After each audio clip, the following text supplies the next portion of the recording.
தாய் தமிழ் உறவுகளுக்கு வணக்கம். திமுகவில் இணைகின்றார் செல்வப்பெருந்தகை திமுகவில் இணைகின்றார் என்ற தலைப்பில் இந்த காணொலியை காண்கிறோம்.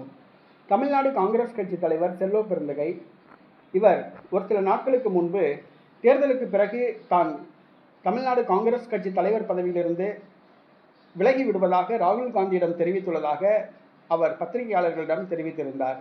இந்த சூழ்நிலையில் ராகுல் காந்தி செல்வப்பெருந்தகை மீது கடுமையான கோபத்தில் உள்ளதாக கூறப்படுகிறது. காங்கிரஸ் தமிழக வெற்றி கழக கூட்டணி ஏற்படுவதற்கு இடையூறாக இருந்தவர் செல்வப்பெருந்தகை. தமிழக வெற்றி கழகம் காங்கிரஸ் கூட்டணி ஏற்படாதவாறு இவர் பார்த்து கொண்டார். திமுகவுடன் கட்சியை கொண்டு போய் சேர்த்து விட்டார். திமுகவின் ஆதரவாக செயல்படுகிறார் என ராகுல் காந்தி இவர் மீது குற்றம் சாட்டுகிறார். ராகுல் காந்தி செல்வப்பெருந்தகை மீது கடுமையான கோபத்தில் உள்ளதாக கூறப்படுகிறது. செல்வப்பெருந்தகை காங்கிரஸ்காரராக செயல்படவில்லை, திமுக காரராக செயல்படுகிறார் என எண்ணுகிறார். ஆகவே செல்வப்பெருந்தகையை கட்சியிலிருந்து நீக்கலாம் என்ற முடிவுக்கு வந்துள்ளதாக கூறப்படுகிறது. மேலும் தமிழ்நாடு தேர்தல் பிரச்சாரத்திலும் அவர் ராகுல் காந்தி ஆர்வம் இல்லை என்று கூறப்படுகிறது.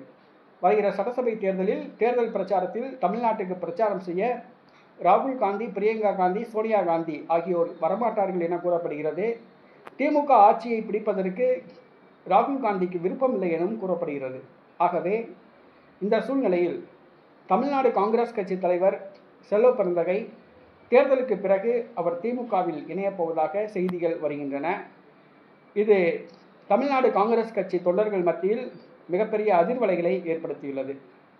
தமிழ்நாடு காங்கிரஸ் கட்சி தலைவர் செல்வப்பெருந்தகை தேர்தலுக்கு பிறகு திமுகவில் இணைகின்றார்.